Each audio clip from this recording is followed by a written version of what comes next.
Imagine for a moment that somewhere in the droplet of water clinging to the moss outside your window lives a creature that has survived things that would obliterate any other form of life. It has been frozen at temperatures approaching absolute zero, where even atoms barely move. It has been heated to temperatures that would boil your blood. It has survived the vacuum of space, radiation that would shred DNA, pressures that would crush submarines, and dehydration so complete that it became indistinguishable from dust. And yet, when conditions improve, this creature simply wakes up, shakes itself off, and continues living as if nothing happened, as if dying and coming back to life were as ordinary as taking a nap. This isn't science fiction. This is the tardigrade, the water bear, the moss piglet, the most indestructible animal on planet Earth, and possibly the universe. Right now, as you're listening to these words, millions of them are living in the most extreme environments on our planet, from the peaks of the Himalayas to the depths of ocean trenches, from tropical rainforests to Antarctic ice. They're in your backyard, on your roof, probably even in the dust in your home. They're microscopic, usually less than a millimeter long, but don't let their size fool you. These tiny creatures have redefined what it means to be alive. They've survived all 5 mass extinctions. They'll outlive humanity, outlive the sun, possibly outlive Earth itself. When scientists model the future of life in the universe, tardigrades always make it to the end. But here's what makes them truly extraordinary. They achieve this immortality, not through avoiding death, but by embracing it. Tardigrades have learned to die in a way that isn't permanent. They've turned death into a temporary inconvenience, a pause button they can press when things get tough and release when conditions improve. Tonight we're going to explore the strange, beautiful, and slightly unsettling world of Earth's most indestructible creature. We'll discover how something that looks like a microscopic gummy bear has mastered the art of survival in ways that make every other organism look fragile by comparison. We'll journey into the quantum realm where tardigrades blur the line between living and non-living, and we'll ask what their existence means for life on Earth and possibly beyond. To understand the tardigrades' extraordinary abilities, we first need to understand what they are and where they came from. Tardigrades aren't insects, aren't bacteria, aren't even related to anything you might be familiar with. They occupy their own unique branch on the tree of life, a phylum called Tardigrade, which has been evolving its own peculiar solutions to survival for over 600 million years. The name tardigrade comes from Latin, meaning slow walker. And if you've ever seen one move, you'll understand why. They lumber along on 8 stubby legs, each ending in tiny claws, with a gait that's been described as both comical and oddly endearing. They look like a cross between a bear and a caterpillar, shrunk down to microscopic size and given too many legs. Their barrel-shaped bodies are divided into 5 segments, a head and 4 body segments, covered in a tough cuticle that they periodically shed like a snake shedding its skin. But it's their face that really captures the imagination. They have a circular mouth that can telescope outward, revealing sharp styles that they use to pierce plant cells or bacteria and suck out the contents. When you see a tardigrade's face under a microscope, with what looks like a ring of teeth surrounding a central opening, you're looking at an expression that hasn't changed in hundreds of millions of years. It's the face of ultimate survival. There are over 1,300 known species of tardigrades, and they've colonized virtually every environment on Earth. You'll find them in moss and lichen, in soil and sand, in freshwater and marine environments. They live in hot springs and under layers of solid ice. They've been found at altitudes of over 6,000 meters in the Himalayas and at depths of over 4,000 meters in the ocean. Anywhere there's even a film of water, you'll likely find tardigrades. But here's the remarkable thing. While they need water to be active, they don't need it to survive. This is where the tardigrade story becomes almost magical. When water disappears, tardigrades can enter a state called cryptobiosis, hidden life. They pull in their legs, expel almost all the water from their bodies, and curl up into a tiny barrel called a ton. In this state, their metabolism drops to 0.01% of normal or even becomes undetectable, By any reasonable definition, they're dead. No heartbeat, they don't have hearts anyway. No brain activity, no movement, no metabolism. They become biological artifacts, more like seeds or spores than animals. Yet they're not dead. They're in a state that transcends our normal understanding of life and death. They're suspended, waiting, enduring, and they can wait for a very long time. The discovery of tardigrades' incredible resilience wasn't immediate. They were first described in 1773 by Johann August Ephraim Goes, a German pastor who called them water bears because of their bear-like appearance and gait. But it wasn't until the 20th century that scientists began to realize just how special these creatures were. The first hints came when researchers noticed that dried moss samples, after being stored in museums for years, would spring to life when water was added. The tardigrades that had been living in the moss had survived years of complete desiccation, something that should be impossible for any animal. Water makes up 60 to 70% of most animals' body weight and is essential for virtually every biological process. Without it, proteins denature, cell membranes collapse, DNA breaks apart. Death should be inevitable and irreversible. But tardigrades had found a way around death. When they enter their ton state, they replace the water in their cells with a sugar called tritylose. This sugar forms a glass-like substance that preserves cellular structures in suspended animation. Proteins can't denature because they can't move. DNA can't break apart because it's locked in place. The entire cellular machinery is frozen in time, like a three-dimensional photograph at the molecular level. This process, called anhydrobiosis, is so complete that tardigrades in their ton state contain less than 3% of their normal water content. They become essentially freeze-dried versions of themselves. And in this state, they can survive things that seem impossible. First curiosity loop. 2,500 words. The list of things tardigrades can survive reads like a catalog of impossibilities. Let's start with temperature, because this alone should be enough to establish their credentials as Earth's toughest creature. Tardigrades can survive being frozen to minus 272 degrees Celsius, just 1 degree above absolute zero. At this temperature, there is virtually no molecular motion. Chemical reactions stop. Time, from a biological perspective, essentially stops. Any other organism would shatter like glass, their cells destroyed by ice crystals, their proteins irreversibly damaged. But tardigrades endure. When warmed back up and given water, they reanimate as if waking from a nap. On the other end of the spectrum, tardigrades have survived temperatures of 151 degrees Celsius, hot enough to cause paper to burst into flames. The proteins in most organisms denature at temperatures above 40 to 50 degrees Celsius, literally cooking like egg whites. But tardigrade proteins, protected in their glassy trehalose matrix, remain intact. Pressure is another impossibility.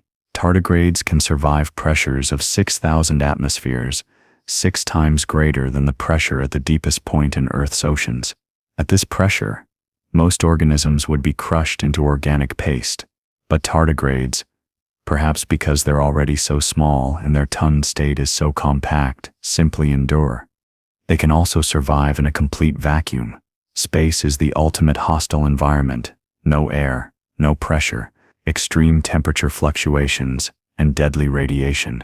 Yet in 2007, tardigrades became the first animals known to survive exposed space.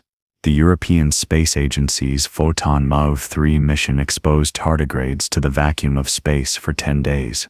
Not only did many survive, but some females even laid eggs afterward that hatched normally. But perhaps the most impressive aspect of tardigrade survival is their resistance to radiation. They can withstand doses of gamma radiation up to 5,000 grays. For context, 5-10 grays is lethal to humans. At 5,000 grays, water itself becomes radioactive. DNA should be shredded into fragments. Yet tardigrades survive, and many even remain fertile.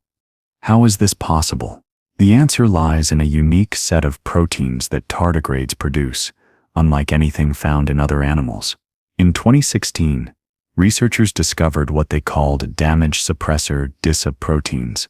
These proteins physically shield DNA from radiation damage, wrapping around it like a protective blanket. When human cells were genetically modified to produce DISA proteins, they too became resistant to radiation damage. But protection isn't the whole story. Tardigrades also have extraordinary DNA repair mechanisms. When their DNA is damaged, they can stitch it back together with remarkable efficiency.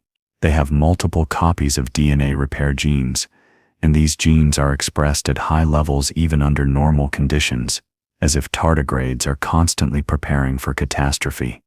This brings us to one of the most profound questions about tardigrades. Why did they evolve such extreme survival abilities?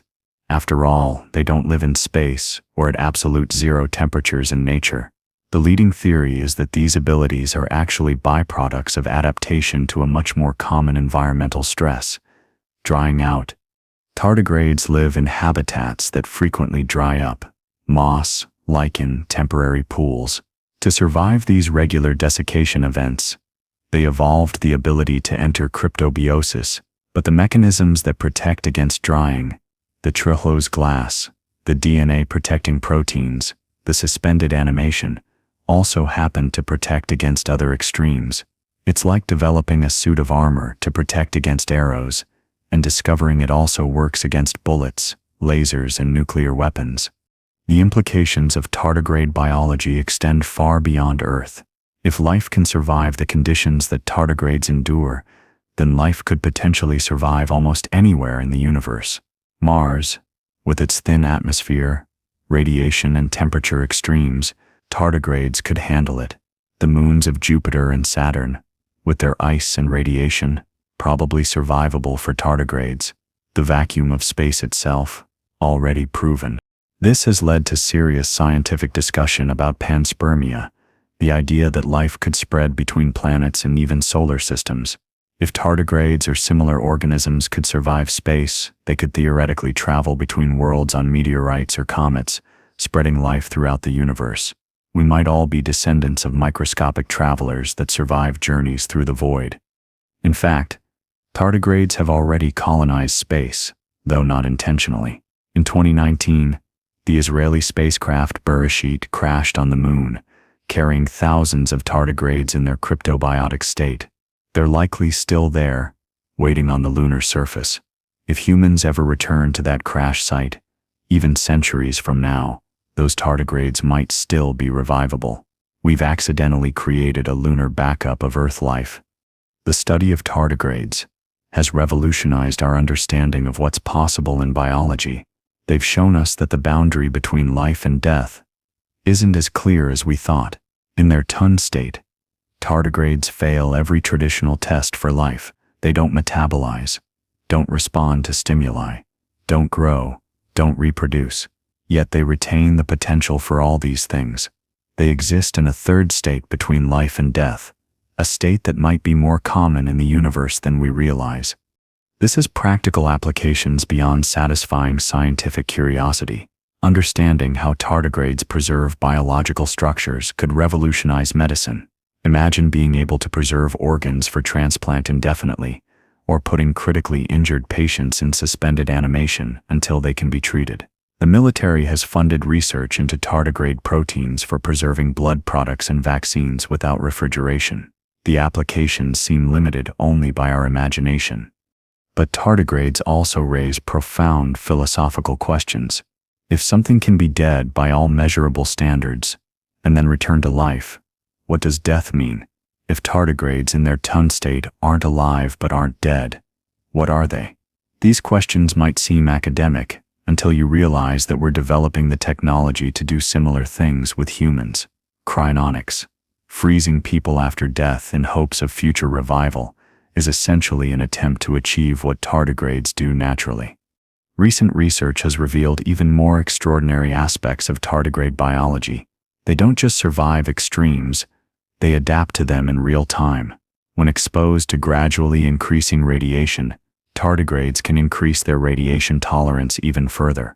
They can somehow sense damage and upregulate their protective mechanisms accordingly. Even more remarkably, Tardigrades can incorporate foreign DNA into their genomes at rates unprecedented in the animal kingdom.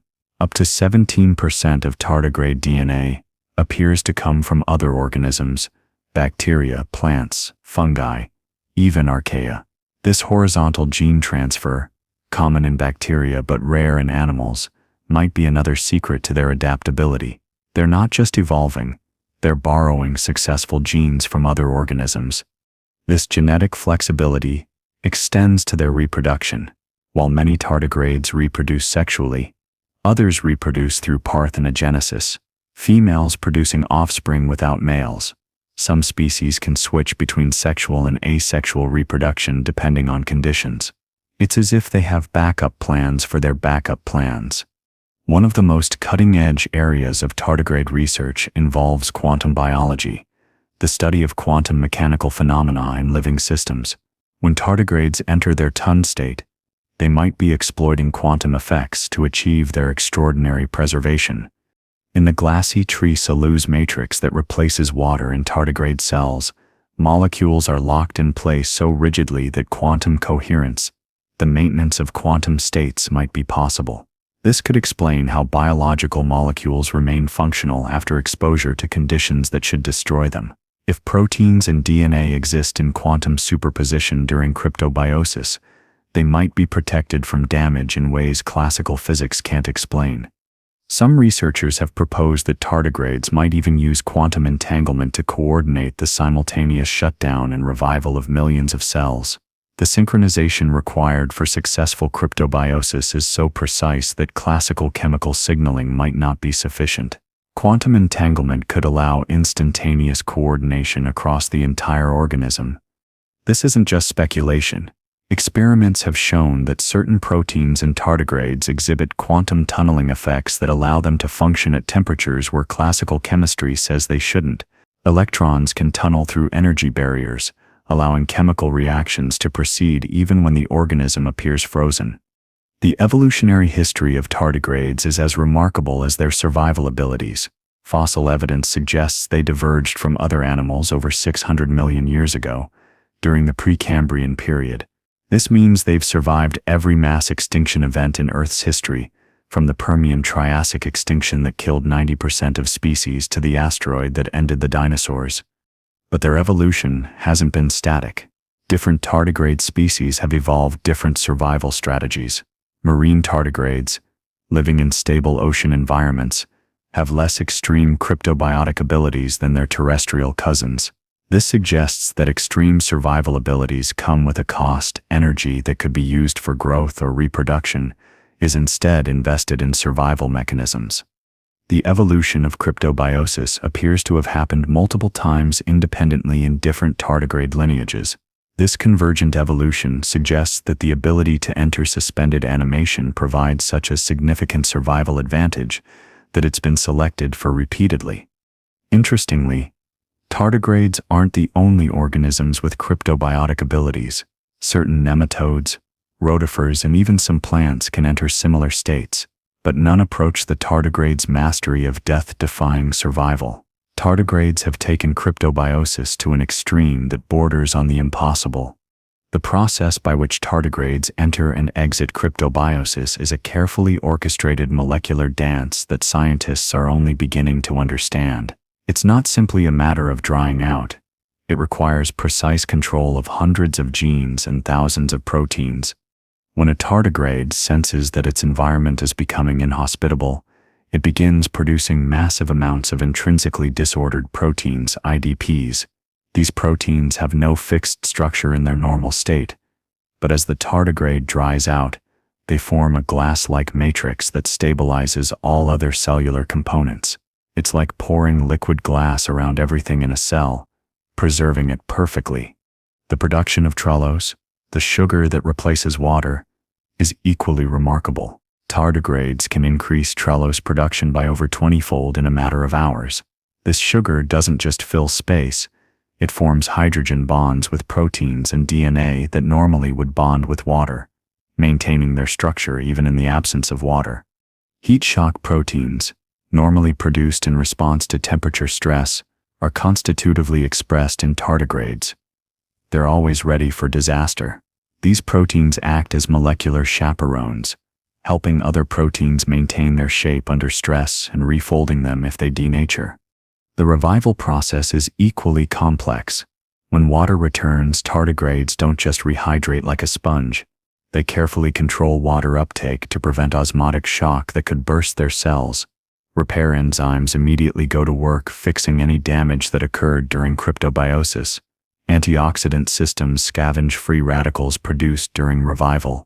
Within hours, sometimes minutes, the tardigrade is fully functional again.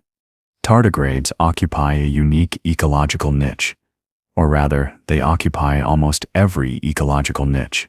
They're found from the equator to the poles, from mountain peaks to ocean depths, from pristine environments to the most polluted urban areas. This cosmopolitan distribution makes them one of the most successful animal groups on Earth. In many ecosystems, tardigrades play crucial roles despite their tiny size. They're important decomposers, breaking down organic matter and recycling nutrients. They're prey for other microscopic organisms and predators of bacteria and algae. They're even ecosystem engineers, their feeding activities affecting the structure of moss and lichen communities. But perhaps their most important ecological role is as survivors.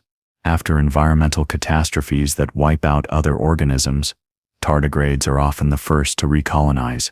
They're pioneer species on a microscopic scale, preparing the way for the return of more sensitive organisms. Their ability to survive in cryptobiosis also makes them excellent dispersers.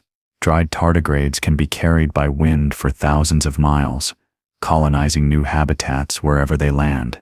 They're found on isolated islands, in Antarctic lakes that have been frozen for millions of years, in hot springs that would cook most organisms, wherever life is possible, and even in some places where it shouldn't be, tardigrades find a way.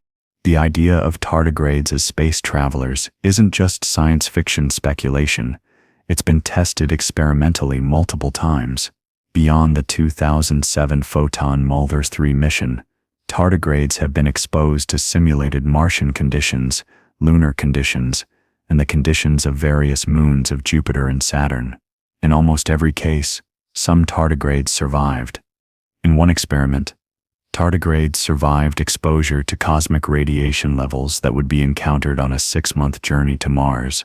In another, they survived the combination of vacuum radiation and temperature extremes that would be experienced on the Martian surface. These aren't just laboratory curiosities. They're proof-of-concept demonstrations that Earth life could survive interplanetary transfer. This has implications for planetary protection protocols. When we send spacecraft to other worlds, we try to sterilize them to avoid contaminating other planets with Earth life. But if tardigrades can survive the sterilization procedures and the journey through space, we might have already inadvertently seeded other worlds with life. It also affects how we search for life elsewhere. If tardigrade-like organisms exist on other worlds, they might survive in environments we consider uninhabitable. The subsurface of Mars, the ice of Europa, the methane lakes of Titan, all could potentially harbor cryptobiotic organisms waiting for conditions to improve.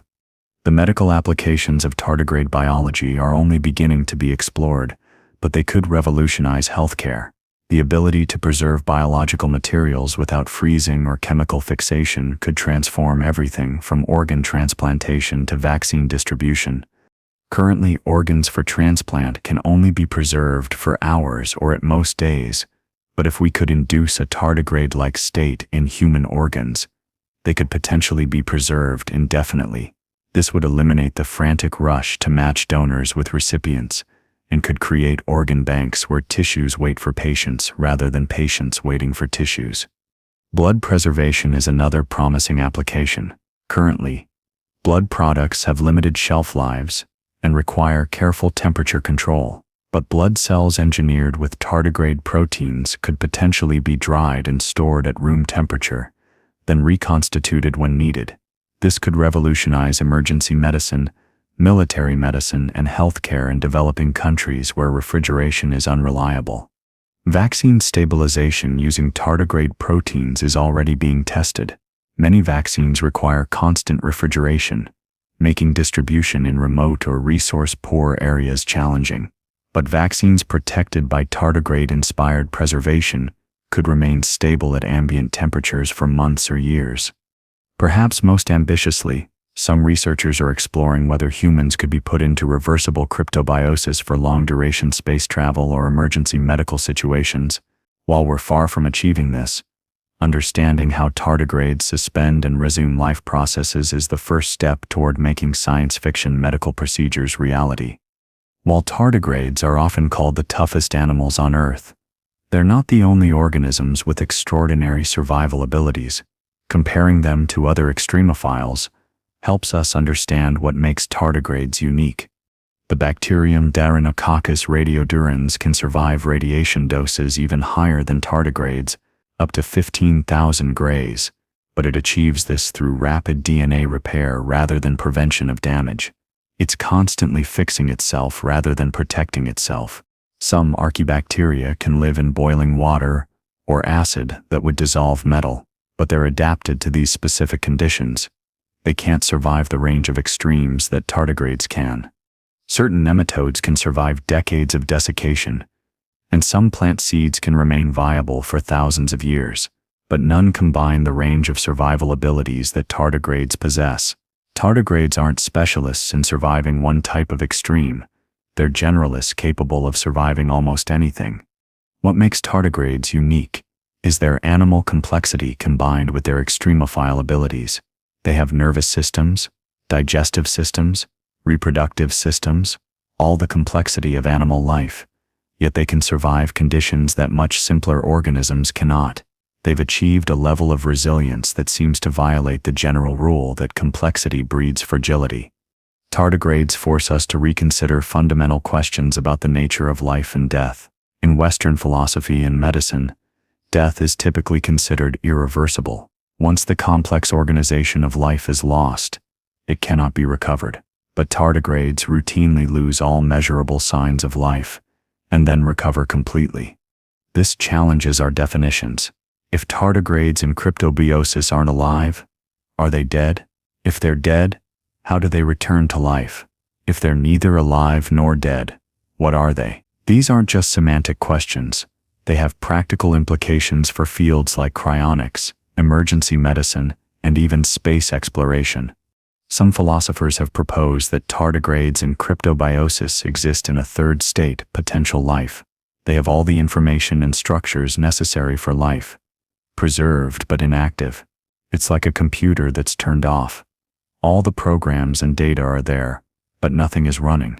Turn it back on, and everything resumes. This concept of potential life might apply more broadly than we realize. Seeds, spores, even frozen embryos might exist in similar states. The boundary between life and non-life might be much fuzzier than we thought, with various states of suspended animation occupying the space between.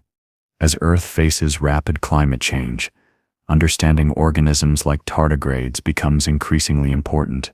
They represent one extreme of climate resilience, organisms that can survive almost anything. But even tardigrades have limits, and studying these limits helps us understand the boundaries of life on a changing planet. While tardigrades can survive extreme conditions in cryptobiosis, they're actually quite sensitive to environmental changes when active. They need specific temperature ranges, moisture levels, and food sources to thrive. Climate change might not kill tardigrades, but it could keep them perpetually in survival mode rather than living mode. Some researchers have proposed tardigrades as model organisms for studying climate change impacts. Their short generation times and sensitivity to environmental conditions when active make them good indicators of ecosystem health. A moss community with thriving active tardigrades is likely healthy. One where tardigrades are constantly in cryptobiosis might be stressed. Ironically, the organisms most likely to survive climate catastrophe might also be indicators of its approach. Tardigrade population dynamics could serve as early warning systems for environmental degradation. Modern genetic techniques have revolutionized our understanding of tardigrades. Complete genome sequencing has revealed the molecular basis of their survival abilities and their evolutionary relationships to other animals. The tardigrade genome is compact but complex. They have about 20,000 genes. Humans have about 23,000, but these genes are organized and regulated in unique ways. Many genes that other animals only express under stress are constantly active in tardigrades. They're perpetually prepared for disaster at the molecular level. CRISPR gene editing is now being used to study tardigrade genes in other organisms. Researchers have successfully transferred tardigrade proteins to human cells, bacteria, and even plants, conferring increased stress resistance. This isn't just academic curiosity. It could lead to drought-resistant crops, radiation-resistant bacteria for bioremediation, or human cells that can survive previously lethal conditions. The discovery that tardigrades can incorporate foreign DNA through horizontal gene transfer has opened new avenues for genetic engineering. If tardigrades can naturally pick up useful genes from their environment, perhaps we can learn to do the same, creating organisms with customized survival abilities. Tardigrades have captured the public imagination in ways few microscopic organisms have. They've become internet celebrities, featured in memes, merchandise, and even video games. Their cute appearance and incredible abilities make them perfect ambassadors for microscopic life. But beyond pop culture, tardigrades have influenced how we think about life's possibilities. They've become symbols of resilience, featured in motivational content and self-help literature. Be like a tardigrade has become shorthand for persistence in the face of adversity. In science fiction, tardigrades have inspired countless stories about indestructible aliens, suspended animation, and survival in space. They've shown writers that reality can be stranger than fiction, that real organisms can have abilities that seem supernatural. Educational programs increasingly use tardigrades to teach biology, ecology, and even philosophy. They're perfect teaching organisms, easy to find, hard to kill, and endlessly fascinating. Many students' first experience with microscopy involves finding tardigrades in moss from their backyard, a discovery that often sparks lifelong interest in science. We're still in the early stages of understanding tardigrades.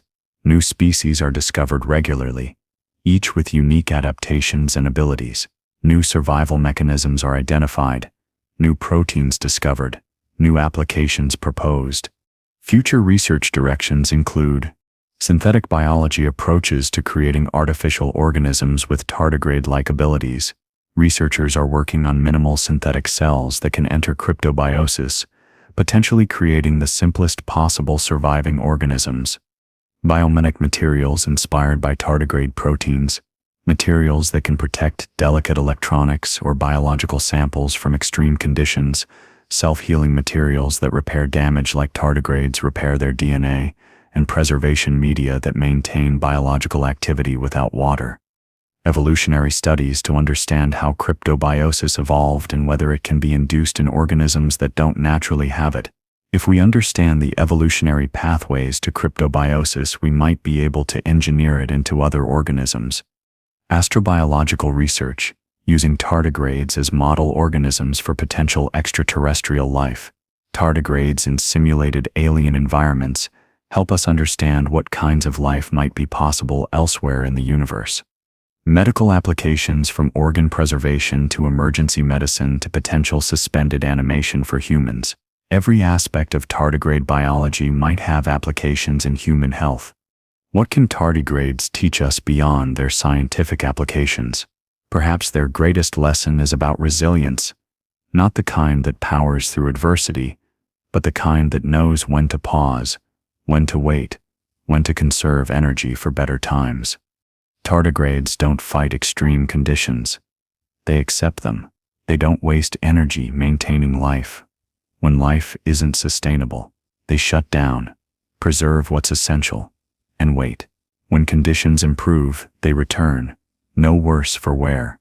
It's a fundamentally different strategy from the survival of the fittest we usually associate with evolution. This patience, this ability to pause, might be increasingly important for life on Earth. As environments become more variable, as extremes become more common, the tardigrade strategy, survive now, thrive later, might become more widespread. They also teach us humility. These microscopic creatures have abilities that dwarf our technology. We've sent humans to the moon, but we can't survive a fraction of what a tardigrade can endure. We've built supercomputers, but we can't match the molecular precision of cryptobiosis. In many ways, tardigrades are more advanced than we are. Perhaps the most profound implication of tardigrade biology is what it suggests about life in the universe. If life on Earth can evolve to survive conditions that don't exist on Earth, what does that say about life's potential elsewhere? Tardigrades suggest that life, once started, is incredibly difficult to stop. They show that organisms can evolve to survive conditions far beyond their normal environment. They demonstrate that the boundary conditions for life are far broader than we imagined. This has implications for the search for extraterrestrial life. We've been looking for Earth-like planets in habitable zones where liquid water can exist, but tardigrades show that life might persist in places we consider uninhabitable. Frozen worlds, irradiated moons, even asteroids and comets might harbor cryptobiotic organisms. It also affects our understanding of life's future, models of the distant future. When the sun expands and Earth becomes uninhabitable, usually assume all life will die. But tardigrades might survive even that, entering cryptobiosis and waiting for conditions that may never come, or being ejected into space to seed other worlds. In the very long term, when the universe itself winds down, when stars burn out and space grows cold, tardigrades or their descendants might be among the last life forms, entering one final cryptobiosis as the universe itself goes dark. And so we come to the end of our journey into the world of Earth's most indestructible animals, though for tardigrades, endings are always just pauses, waiting periods before the next beginning. These microscopic water bears have shown us that life is more versatile, more resilient, more creative than we ever imagined. They've redefined what it means to be alive, challenged our understanding of death, and suggested that life might be far more common in the universe than we thought. As you drift off to sleep tonight, remember that all around you, in the moss on your roof, in the soil of your garden, in the dust in your home, millions of tardigrades are living their microscopic lives. Some are active, lumbering along on their 8 legs, feeding and reproducing. Others are in cryptobiosis, waiting for rain, waiting for better times, waiting with a patience that spans years, decades, perhaps centuries. They've been here for 600 million years. They've survived everything Earth could throw at them. They'll outlive us, outlive our species, possibly outlive our planet. When the last humans are gone, tardigrades will continue. These tiny masters of survival, these microscopic teachers of resilience. Sweet dreams, and remember, while you sleep in your comfortable bed, needing just the right temperature, just the right conditions, the tardigrades around you could survive in space, in boiling water, in ice, in radiation that would destroy almost any other life. They are proof that life, once started, is almost impossible to stop. Tomorrow you'll wake to a world where death isn't always permanent, where microscopic animals have abilities that surpass our greatest technology, where the smallest creatures might be the ultimate survivors. The tardigrades will continue their ancient dance between life and death, teaching us that survival isn't always about strength or size or complexity. Sometimes it's about knowing when to let go, when to pause, when to wait. They are the water bears, the moss piglets, the survivors of everything, the creatures that refuse to die. They are tardigrades, and they are forever. Let's travel back 600 million years, to the Ediacaran period, when the first complex life was just beginning to experiment with different body plans. The world was alien. No plants on land, no insects in the air, oceans dominated by strange, soft-bodied creatures that look nothing like modern life. Yet somewhere in those ancient seas, the ancestors of tardigrades were already developing their unique survival strategy. The fossil record of tardigrades is frustratingly sparse. Their soft bodies don't fossilize well, and their microscopic size makes them easy to miss. The oldest definitive tardigrade fossils date back only about 90 million years, preserved in amber from the Cretaceous period, but molecular clock studies suggest they're much, much older. These molecular studies, which compare DNA sequences between different species to estimate when they diverged, place tardigrade origins in the Precambrian. This means tardigrades have survived not just the 5 major mass extinctions we know about, but potentially dozens of other catastrophic events lost to deep time. Each extinction event would have tested their cryptobiotic abilities. The Permian-Triassic extinction, when volcanic eruptions in Siberia poisoned the atmosphere and acidified the oceans, killing 90% of all species. The Cretaceous-Paleogene extinction, when an asteroid impact created a global winter. Through each catastrophe, while complex ecosystems collapsed and rebuilt, tardigrades endured in their microscopic way. The classification of tardigrades reveals the stunning diversity within this phylum. Over 1,300 species have been described, divided into 3 main classes: Heterotardigrade, Eutardigrade, and Mesotardigrade, though this last class is known from only a single specimen that was subsequently lost. Each species has evolved its own variation on the survival theme. Some Arctic tardigrades produce antifreeze proteins that allow them to survive being frozen in ice for decades. Some desert species can lose 99% of their water content and survive years of drought. Deep-sea species withstand pressures that would implode submarines. The species Rhamazottius variornatus has become a model organism for studying extreme survival.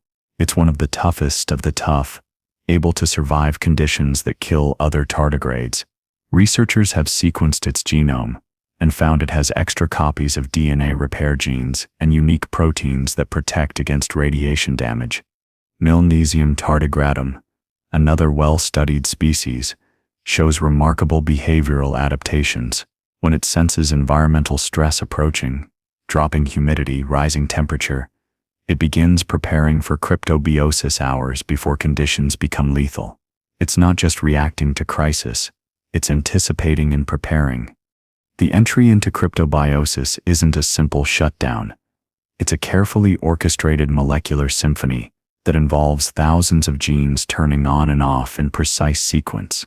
Recent transcriptomic studies have revealed the complexity of this process. In the first phase, stress-sensing genes activate. These include genes for detecting osmotic pressure, temperature changes, and oxidative stress. They're like molecular weather stations, constantly monitoring conditions and ready to sound the alarm. Next comes the protection phase. Genes for Trello's synthesis ramp up production 20-fold. Heat shock proteins flood the cell. Antioxidant enzymes stockpile. DNA repair mechanisms go into overdrive, fixing any damage before the shutdown. Late embryogenesis. Abundant LEA proteins, originally discovered in plant seeds, begin forming protective shields around sensitive cellular machinery. The shutdown phase is equally complex. Metabolic genes gradually decrease expression. Protein synthesis slows, then stops. The electron transport chain in mitochondria winds down. But this isn't like pulling a plug. It's more like a controlled descent, each system carefully secured before moving to the next. Throughout this process, intrinsically disordered proteins IDPs accumulate. These proteins have no fixed shape in solution, but form glass-like matrices as water is removed. They're like molecular bubble wrap, cushioning everything else from damage. One of the most puzzling aspects of tardigrades is the energy cost of their survival strategy. Producing all those protective proteins, synthesizing trehalose, repairing DNA, all of this requires significant energy investment. In evolutionary terms, this energy could otherwise be used for growth, reproduction, or competition. So why did evolution favor this expensive strategy? The answer might lie in the unpredictability of their habitats. Moss and lichen, where many tardigrades live, can dry out suddenly and without warning. A tardigrade that invested everything in rapid reproduction might leave more offspring in good conditions, but would lose everything in a sudden drought. The conservative strategy, slower reproduction but guaranteed survival, wins in the long run. This has created what biologists call an evolutionary stable strategy. Tardigrades can't evolve to abandon cryptobiosis without losing their niche. and other organisms can't easily evolve tardigrade-like abilities without paying the same energetic costs. They've locked themselves into a unique evolutionary position. Tardigrade reproduction adds another layer to their survival story. Many species can reproduce both sexually and asexually, switching between strategies based on environmental conditions. When times are good, they reproduce sexually, creating genetic diversity. When conditions deteriorate, they switch to parthenogenesis, females producing clones of themselves without males. Some species have taken this further, abandoning males entirely. These all-female species reproduce only through parthenogenesis, creating armies of identical daughters. It's a strategy that works well for colonizing new habitats. A single female blown by wind to a new location can establish an entire population. But the most remarkable aspect of tardigrade reproduction is that they can survive in cryptobiosis while carrying eggs. Females with developing embryos can enter the tun state, and both mother and egg survive. The embryos pause their development, waiting in a state even more suspended than their mothers. When water returns, development resumes as if nothing happened. This means tardigrades can spread not just as adults, but as suspended embryos, tiny time capsules carrying the next generation across hostile environments. It's dispersal and reproduction combined with survival, a triple threat that helps explain their global distribution. The possibility that tardigrades exploit quantum mechanical effects for survival is one of the most exciting frontiers in tardigrade research. At the molecular level where tardigrade proteins operate, quantum effects can't be ignored. Quantum tunneling might explain how certain chemical reactions proceed in cryptobiotic tardigrades at temperatures where classical chemistry says they should be impossible. Electrons can tunnel through energy barriers, allowing minimal metabolic processes even in apparent stasis. The trehalose glass that forms in dehydrated cells might maintain quantum coherence, the preservation of quantum states that usually decohere rapidly in warm, wet biological systems. This could protect quantum information in proteins and DNA, preserving not just structure but function at the quantum level. Some researchers have proposed that tardigrades might use quantum entanglement for coordinating cryptobiosis across millions of cells. The synchronization required for successful entry and exit from the tun state is so precise that classical signaling might not be sufficient. Quantum correlations could allow instantaneous coordination. While these ideas remain largely theoretical, they're driving new experimental approaches. Researchers are using quantum sensors to detect possible quantum effects in cryptobiotic tardigrades, looking for signatures of coherence and entanglement that would revolutionize our understanding of biological systems. What happens to metabolism during cryptobiosis remains one of the biggest mysteries in tardigrade biology. By conventional measurements, metabolism stops completely. No oxygen consumption, no carbon dioxide production, no detectable chemical reactions. But is it really zero, or just so low we can't measure it? Recent studies using incredibly sensitive isotope trackers suggest that some minimal metabolic activity might continue even in the deepest cryptobiosis. Atoms still vibrate. Electrons still orbit. At the quantum level, nothing is ever truly still. Perhaps tardigrades have found a way to maintain the absolute minimum metabolism required to preserve the possibility of life. This near-zero metabolism might be key to their longevity in cryptobiosis. With essentially no metabolic rate, they don't age in the conventional sense. Time, from a biological perspective, stops. A tardigrade that enters cryptobiosis for a decade experiences that time as nothing. No accumulation of damage, no degradation of molecules, no aging. But this raises profound questions. If metabolism is the hallmark of life, and tardigrade metabolism stops, are they dead? If time doesn't pass for them biologically, do they experience it in any sense? These questions push at the boundaries of biology and philosophy. Despite their tiny size, tardigrades play surprisingly important roles in their ecosystems. In moss and lichen communities, they're major predators of bacteria and algae, controlling populations and nutrient cycling. Their feeding creates spaces for other organisms. Their waste fertilizes their microscopic world. In soil ecosystems, tardigrades are part of the cryptobiotic community, organisms that survive dry periods and rapidly recolonize when moisture returns. Along with nematodes, rotifers, and other microscopic animals, they form a hidden reservoir of life that can quickly restore ecosystem function after disturbance. Their ability to survive extremes makes them important colonizers of new habitats. After volcanic eruptions, tardigrades are among the first animals to colonize fresh lava once it's cooled and developed a thin layer of organic matter. They're pioneers on the microscopic frontier. In the Arctic and Antarctic, tardigrades are key components of simple ecosystems that exist at the margins of what's possible for life. In cryoconite holes, small melt pools on glaciers, tardigrades form communities with algae and bacteria, creating tiny oases of life on the ice. The potential applications of tardigrade biology and bioengineering are staggering. Every aspect of their survival strategy could inspire new technologies or treatments. Tardigrade-inspired preservation techniques could revolutionize organ preservation. Currently, organs for transplant must be used within hours. Tardigrade proteins could extend this to weeks or months, eliminating the desperate rush to match donors with recipients. Drug stability. Many drugs, especially biologics like antibodies and vaccines, require constant refrigeration. Tardigrade-inspired stabilization could make these drugs stable at room temperature, revolutionizing medicine in developing countries. Food preservation. Imagine foods that could be completely dehydrated, but retain all their nutritional value and flavor when rehydrated. Tardigrade biochemistry could make this possible. Biological computing. DNA-based computers that could survive extreme conditions by entering cryptobiosis-like states. They could be deployed in space, in deep ocean, or in other extreme environments. Suspended animation. While full human cryptobiosis remains science fiction, partial applications might be possible.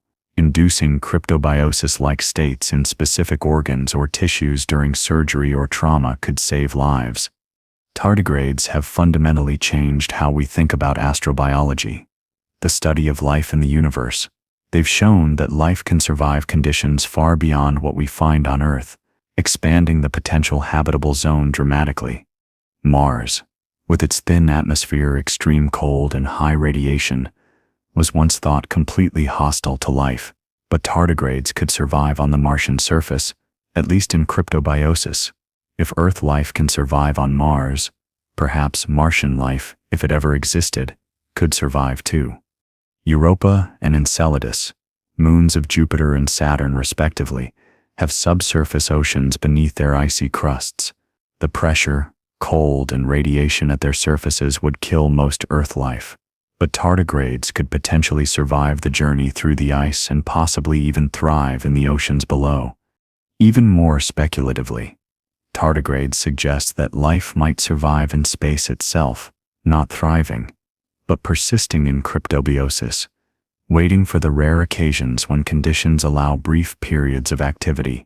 Comets, with their periodic warming as they approach stars, might harbor cryptobiotic organisms that become briefly active during each pass.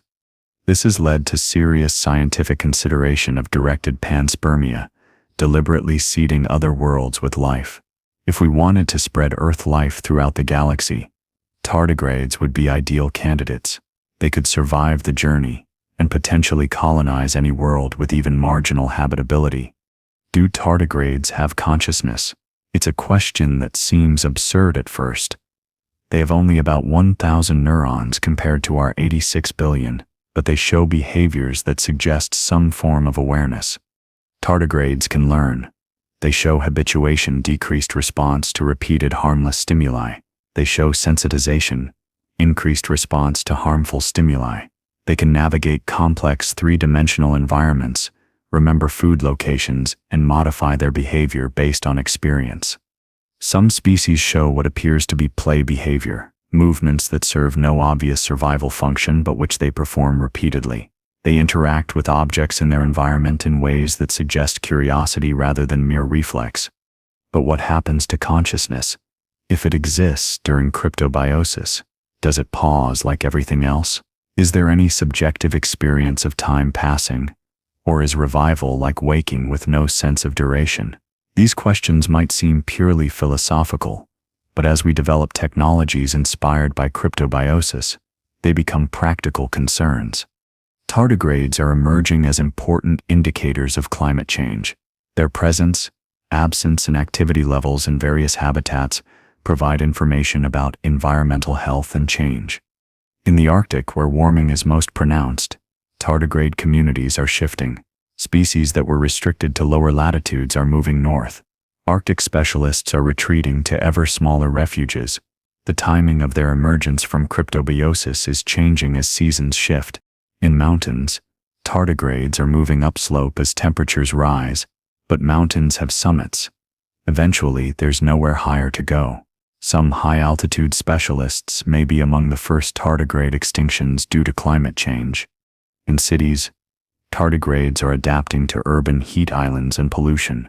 Some species thrive in these disturbed environments, while others disappear. They're showing us how life adapts to human-dominated landscapes, or fails to adapt. Long-term studies of tardigrade communities are revealing changes in ecosystem health that other indicators miss, because they integrate conditions over time, going into cryptobiosis during stress and recovering when conditions improve.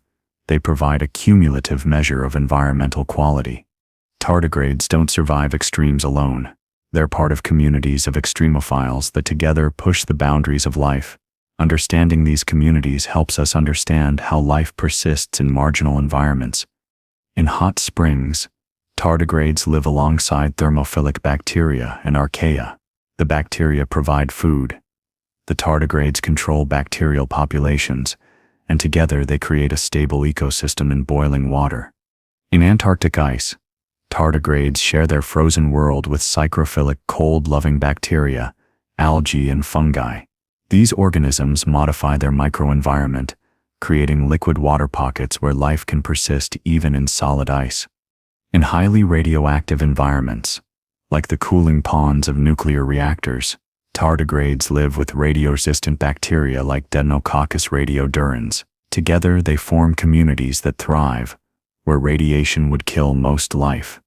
These extremophile communities might be models for early life on Earth, when conditions were far harsher than today. They might also be models for life on other worlds, where extremes are normal and Earth-like conditions are the exception. Tardigrades are forcing us to reconsider fundamental philosophical questions about life, death, and identity. Their existence challenges categories we thought were fixed and raises questions we're not prepared to answer. If tardigrades can survive being frozen in ice for decades, are those decades part of their lifespan? If a tardigrade enters cryptobiosis at age 1 and emerges at age 50, is it 50 years old or 1 year old?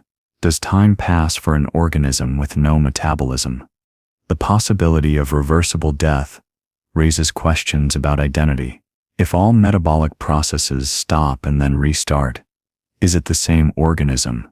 Is continuity of structure sufficient for continuity of identity, or does the break in metabolism represent a death and rebirth? These questions aren't just academic. As we develop technologies for human suspended animation, organ preservation, and even digital consciousness uploading, we'll face the same philosophical challenges tardigrades present. They're showing us future ethical dilemmas in microscopic form. Tardigrades are transforming science education. They're perfect teaching organisms. Easy to find, hard to kill, fascinating to observe, and relevant to multiple scientific disciplines. In biology classes, tardigrades teach evolution, ecology, cell biology, and physiology. Students can observe them entering and exiting cryptobiosis, watch them feed and reproduce, see evolution in action through their adaptations. In chemistry classes, tardigrades illustrate biochemistry, particularly protein structure and function, the unique chemistry of trilose, the physics of glass transitions, the thermodynamics of water loss, all become tangible through tardigrade biology. In physics classes, tardigrades demonstrate extremes, pressure, temperature, radiation. They make abstract concepts concrete. Students can calculate the forces tardigrades survive, the energy of radiation they resist, the temperature ranges they endure. In philosophy classes, tardigrades raise questions about consciousness, identity, and the nature of life. They're living thought experiments that challenge assumptions and provoke discussion. The commercial potential of tardigrade biology has triggered what some call a biotechnology gold rush. Companies are racing to develop applications based on tardigrade proteins and mechanisms. Several startups are working on tardigrade-inspired preservation technologies. One is developing a spray containing tardigrade proteins that could preserve vaccines without refrigeration. Another is creating synthetic Trellos variants for organ preservation. Agricultural companies are exploring tardigrade genes for crop improvement. Imagine corn that could survive drought by entering a cryptobiosis-like state, then resume growth when rain returns, or wheat that could survive freezing temperatures without damage. The cosmetics industry is interested in tardigrade proteins for skin protection and preservation. Some companies are already marketing tardigrade extract products, though the actual benefits remain unproven. Even the electronics industry sees potential. Tardigrade-inspired materials could protect sensitive electronics in extreme environments, space, deep ocean, or disaster zones. Self-healing materials based on tardigrade DNA repair mechanisms could extend device lifespans. The tardigrade genome is proving to be a treasure trove of useful genes. Beyond the famous DUX protein that protects against radiation, researchers are discovering dozens of other proteins with potential applications. Cytoplasmic abundant heat, soluble CHA proteins help maintain cell structure during dehydration. When expressed in bacteria or yeast, they improve survival under various stresses. They might be used to create stress-resistant industrial microorganisms. Secretory abundant heat, soluble CHA proteins protect against heat stress. They could be used to develop heat-resistant crops or to preserve biological materials at high temperatures. Mitochondrial, abundant heat soluble AMHA's proteins protect the cellular powerhouses during stress.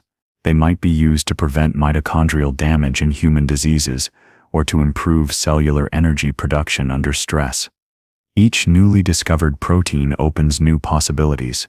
The tardigrade genome is like a genetic toolkit for survival, and we're just beginning to understand which tools do what. Where is tardigrade research heading? The frontiers are expanding in multiple directions simultaneously. In basic biology, researchers are working to understand the molecular details of cryptobiosis. How exactly do cells coordinate shutdown and revival? What signals trigger the process? Can it be induced in organisms that don't naturally have it? In medicine, clinical trials are beginning for tardigrade-inspired preservation techniques. The first applications will likely be in blood and vaccine preservation, but organ preservation and emergency medicine applications are on the horizon. In space exploration, tardigrades are being studied as model organisms for understanding how Earth life might survive on other worlds. They're also being considered as biological sensors, organisms that could be sent to other planets to test habitability. In biotechnology, synthetic biologists are working to create minimal organisms with tardigrade-like survival abilities. These could be used as biological factories that can survive shipping and storage without refrigeration. In computing, researchers are exploring whether biological systems in cryptobiosis could store information indefinitely. DNA already stores genetic information. Cryptobiosis could preserve it for geological timescales. As we develop technologies based on tardigrade biology, ethical questions arise. If we can engineer crops with tardigrade genes, should we? If we can preserve human organs indefinitely, who decides how they're allocated? If we can induce suspended animation in humans, who has the right to be preserved? There are also questions about tardigrades themselves. As we learn more about their possible consciousness and certain ability to suffer, do we have ethical obligations toward them? Should there be regulations on tardigrade research, conservation efforts for endangered species? The possibility of using tardigrades to seed other planets raises planetary protection concerns. Do we have the right to spread Earth life throughout the solar system? What if that life evolves and comes to dominate other worlds?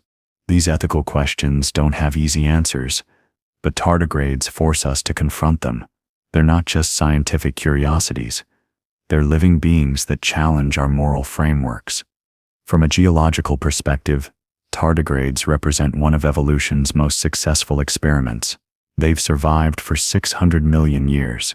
Through catastrophes that ended most other lineages, they'll almost certainly outlive humanity. Climate change might rearrange ecosystems, but tardigrades will adapt.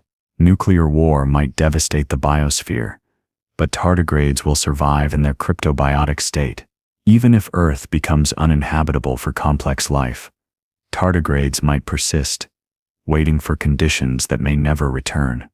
In the very distant future, billions of years from now, when the sun expands and Earth's oceans boil away, tardigrades might be among the last life forms. As the planet heats, they'll retreat to the poles, to the deep subsurface, to any remaining pocket of survivable conditions. Eventually, even tardigrades will face conditions beyond their remarkable abilities, but by then, they might have spread to other worlds, carried by meteorites or human spacecraft. The diaspora of Earth life might be led not by humans, but by microscopic water bears.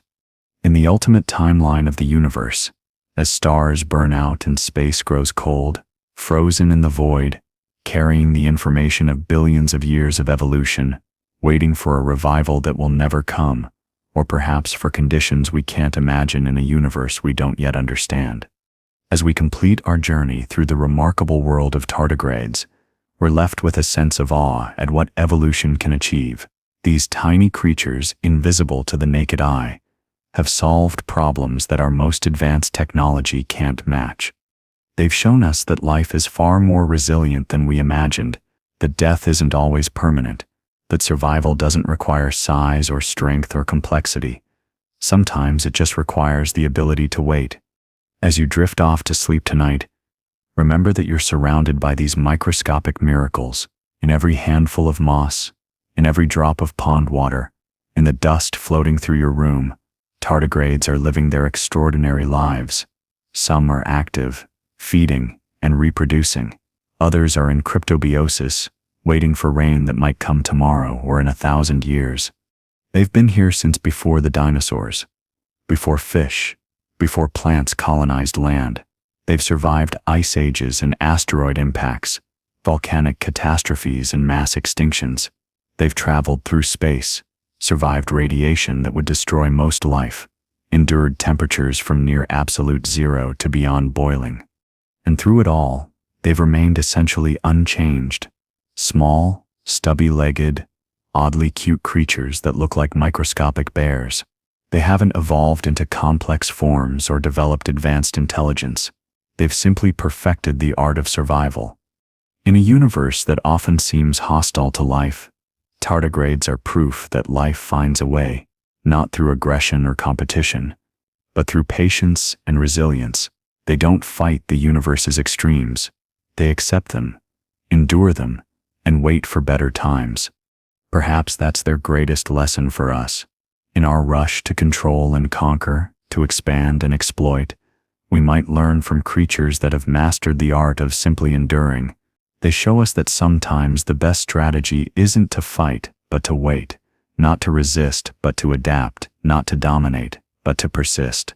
Sweet dreams, and know that while you sleep, requiring just the right temperature, just the right comfort, just the right conditions, the tardigrades around you could survive in space, in ice, in radiation, in conditions that challenge our definition of what's possible for life. They are the water bears, the moss piglets, the creatures that refuse to die. They are proof that life, once started, is almost impossible to stop. They are the survivors of everything, the inheritors of eternity, the small masters of the ultimate game, the game of existence itself. And tomorrow, when you wake, they'll still be there, as they have been for 600 million years, as they will be for perhaps billions more. Tiny, patient, indestructible, waiting with a patience that transcends time itself for conditions that allow them to live their small, remarkable lives. They are tardigrades, they are forever. And in their microscopic way, they are immortal.